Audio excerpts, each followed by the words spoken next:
Assalamualaikum warahmatullahi wabarakatuh. Perkenalkan, saya Yunia Nurlela Wildah dari kelas C angkatan 2020 dengan NPM 202191110. Di sini saya akan memaparkan sedikitnya tugas sejarah dan manfaat didaktik metodik akuatik.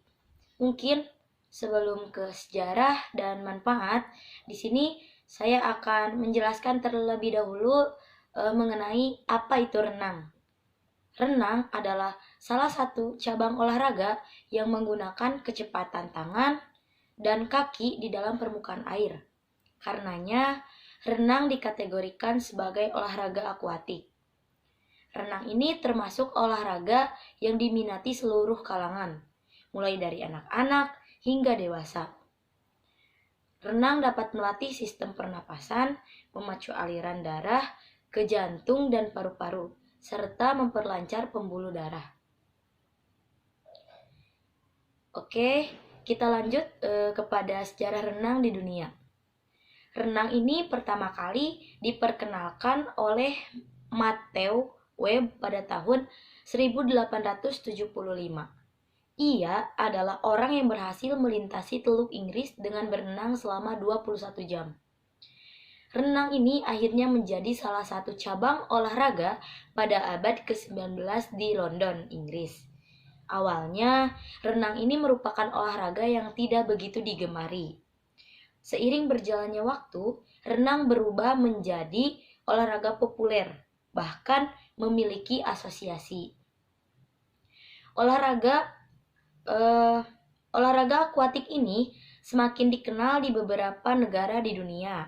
Bahkan, renang ini resmi masuk ke dalam salah satu cabang olahraga yang dipertandingkan di Olimpiade yang diselenggarakan di Athena, Yunani. Sejarah renang di Indonesia. Sejarah renang di Indonesia sebenarnya sudah ada sejak zaman Kerajaan Majapahit.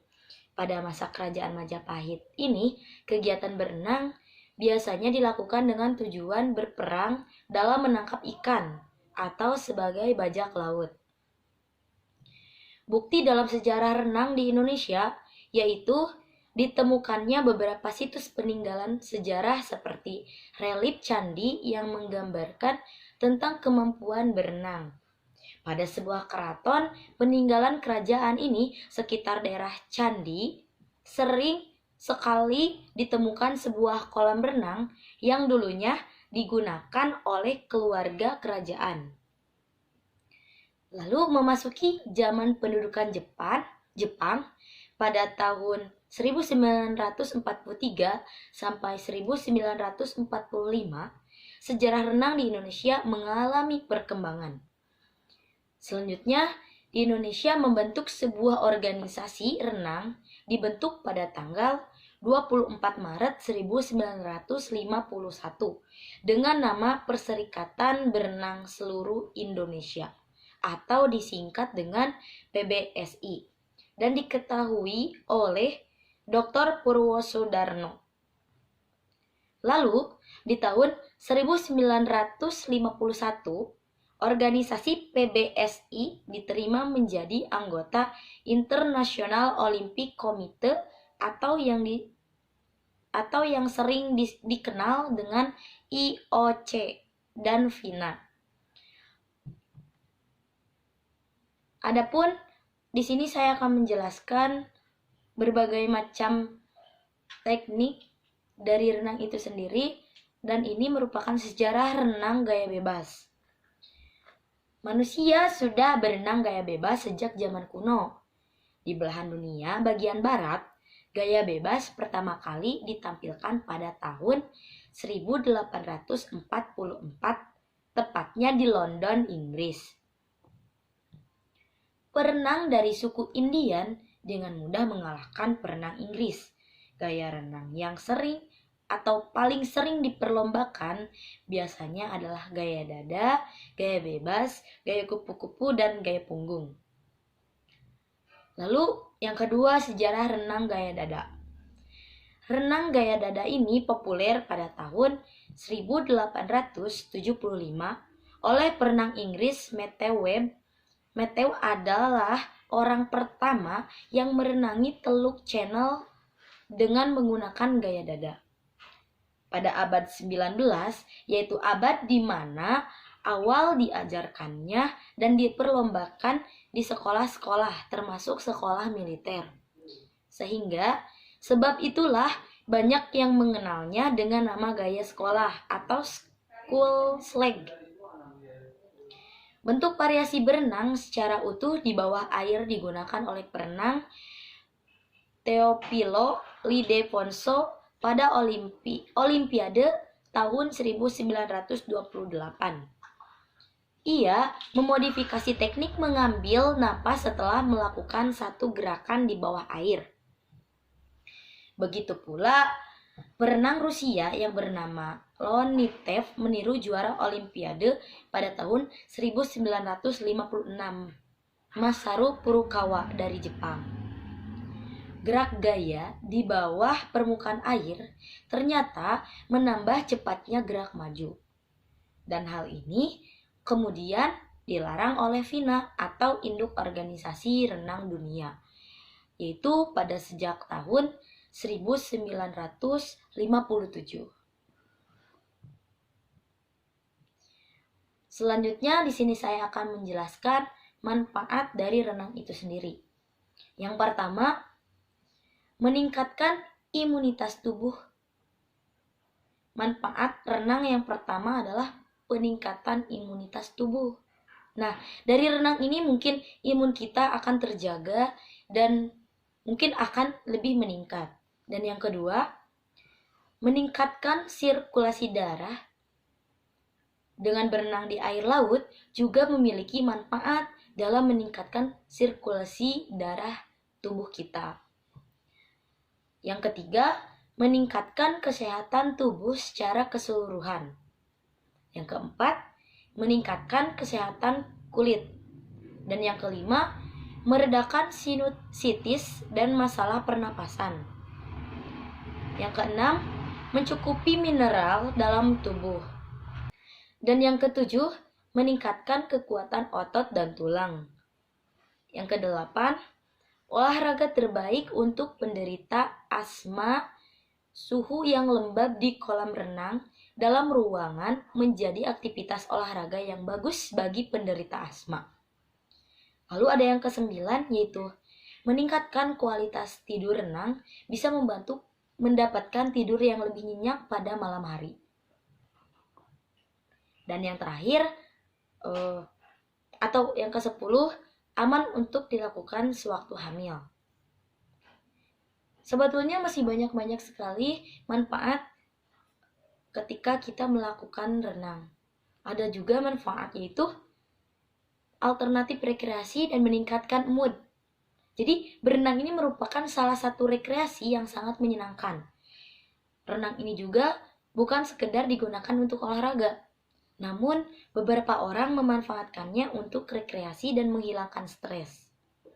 Tak heran jika sebagian besar tempat rekreasi keluarga terdapat kolam renang yang dapat Anda manfaatkan gitu.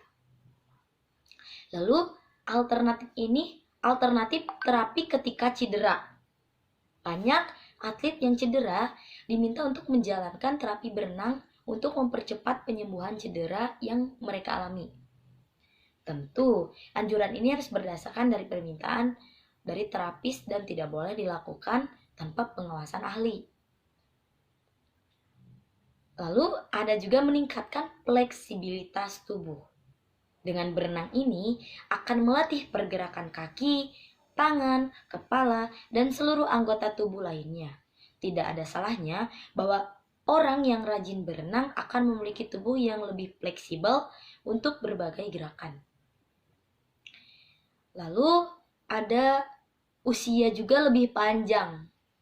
Jadi jika Anda ingin mendapatkan usia lebih panjang dan sehat, mungkin ya tidak ada salahnya gitu. Kita melakukan olahraga renang ini secara rutin. Renang dari berbagai studi yang telah dilakukan diyakini dapat membantu dalam meningkatkan usia agar lebih panjang dan tetap bugar di hari tua. Nah, itu tadi adalah manfaat berenang secara umum.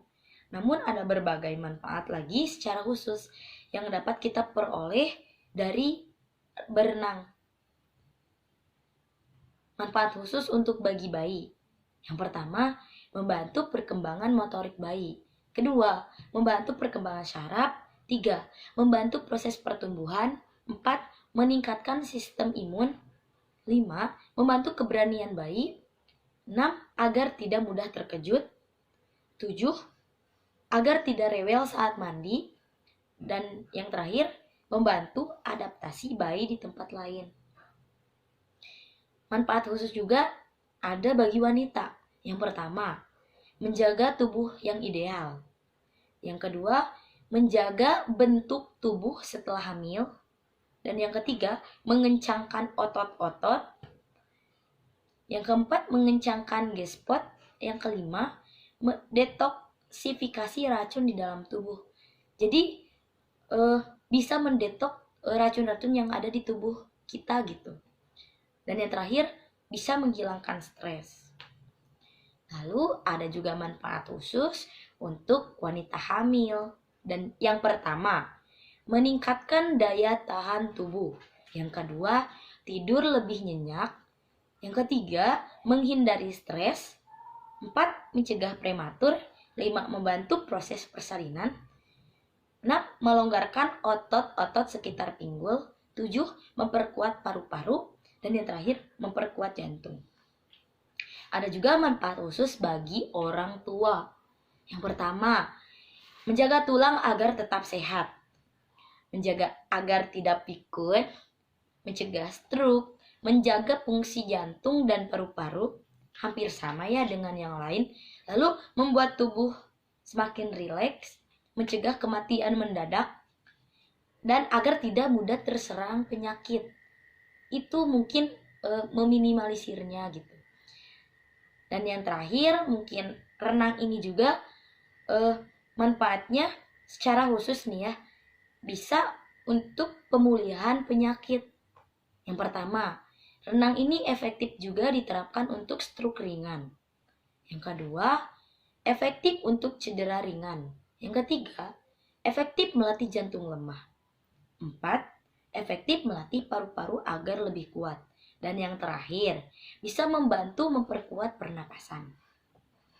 Nah, itu mungkin sejarah terkait renang di dunia dan di Indonesia. Bahkan banyak sekali manfaat-manfaat dari renang yang bisa diambil oleh kita. Udah deh, cukup sekian dari saya. Mohon maaf bila ada kesalahan. Wassalamualaikum warahmatullahi wabarakatuh.